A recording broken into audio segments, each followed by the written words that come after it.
These are the front fenders for the SS1 Tour. And as you can see, there's two holes here. And we had originally thought when we bought it, these are side mounts that were on the car to put spare tires. And when we bought it, we believed that they were original. But as it turns out, after we did more research, we could find out how they were put in here, they weren't original. And whoever had this car before me set this car up to drive in rallies in England. And those are the cars that typically have two side mounts. But they usually change the springs in the front, which the shocks in the front, which this was changed. And all the changes were made on this car like you would run it in a rally. So this car was probably running rallies in Europe in the 30s and 40s. This is the body shop.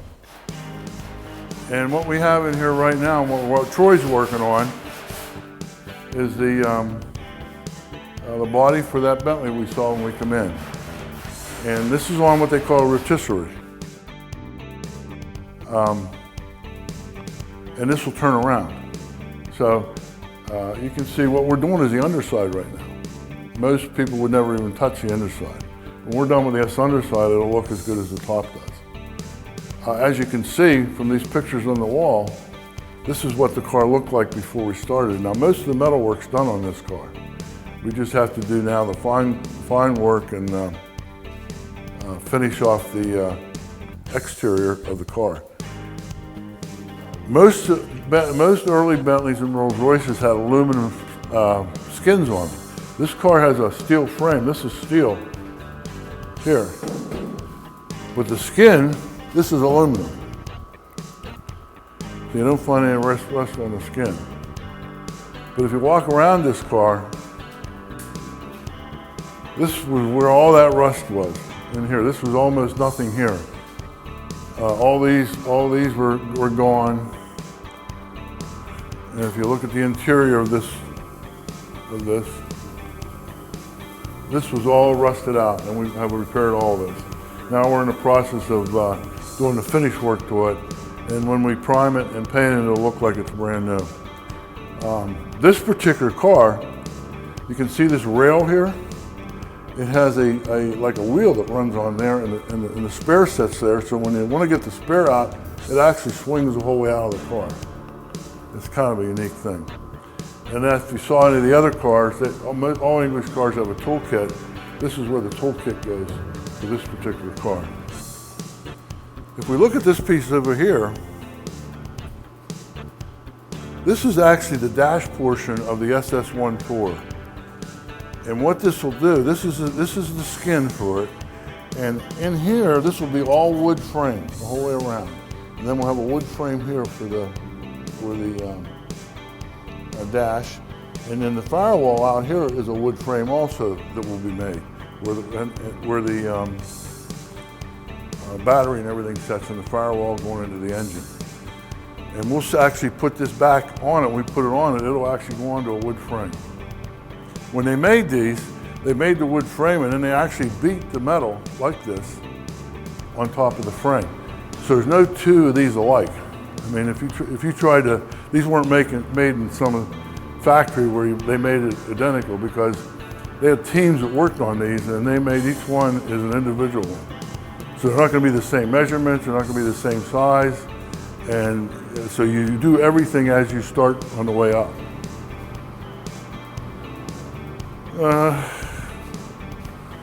It's pretty much, you can see this is the interior of it. This portion here, actually we're going to see this a little later. This was a steel piece, and that's the floor. And we took that out and we're cleaning it right now and getting it ready to prime. In the front here, now this is aluminum, but this is steel. And we have this steel piece out and we're cleaning it and getting ready to prime. So when we get to the bead blast room, we should be able to see those pieces. This is the locker room for the guys, and as you can see, it has the marble floors the same as the other rooms did in each one of their lockers.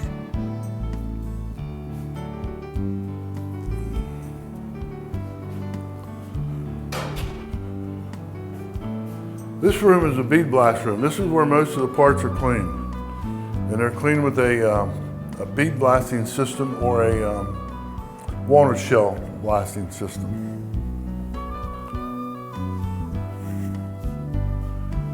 This is Brandon here.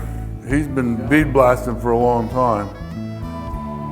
And what we're going to do for you, you want to go ahead and tell them what you're going to do? I'm going to put this piece in. See, it's all rusted and dirty. Get it all cleaned up here.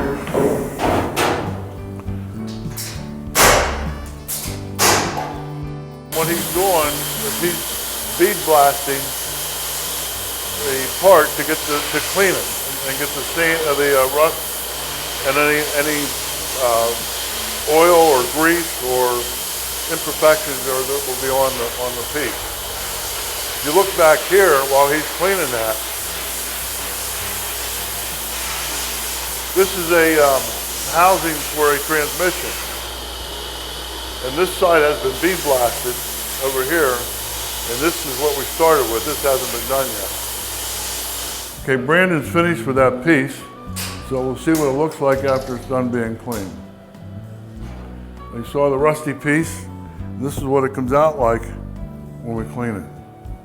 And remember I told you when we walked in the body shop, this is that front piece to the Bentley. And you can see this has been cleaned, and that side over there hasn't been cleaned yet.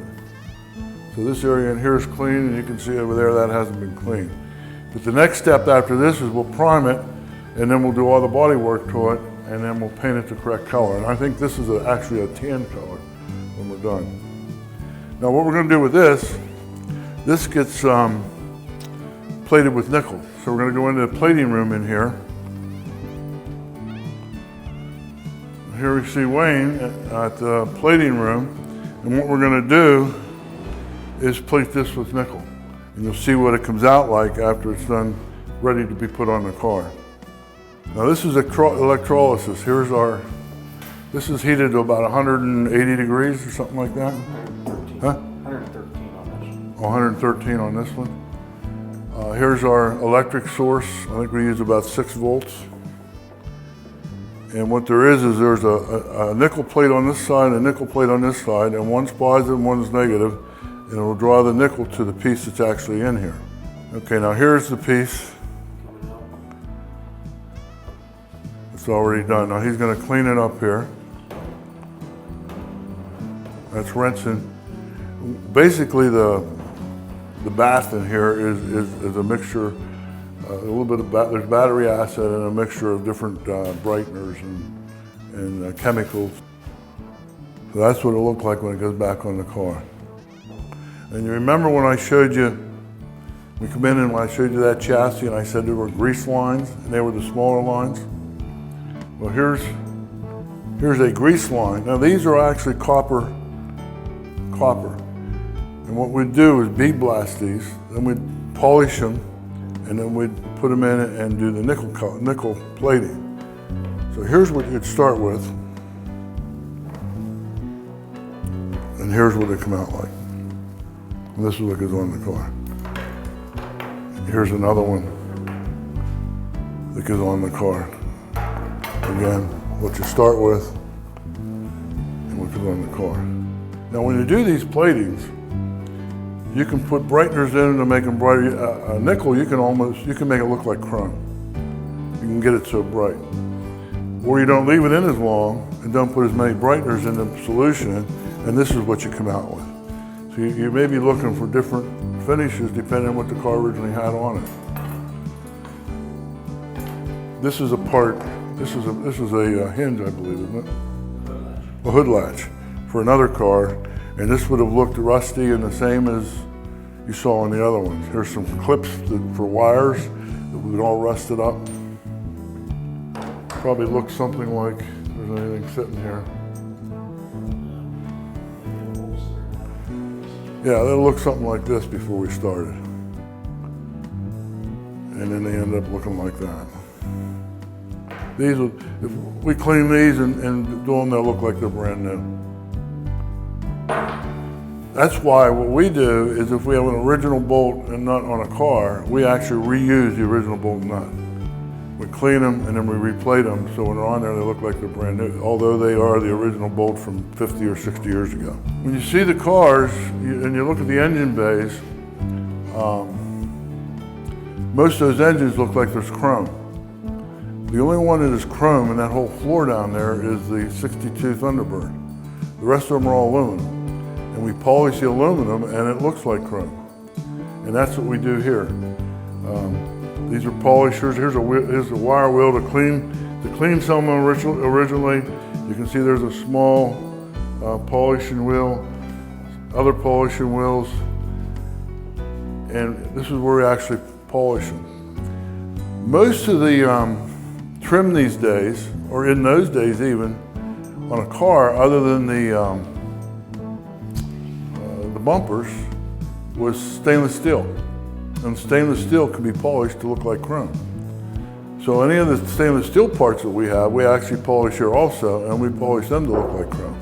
So if you look at some of the trim pieces on some of these cars that are stainless steel, we've actually polished them to make them look like chrome. And one thing that, if you look at any of the Rolls Royce, the big Rolls Royce grills, you would think they're chrome. They're all stainless steel.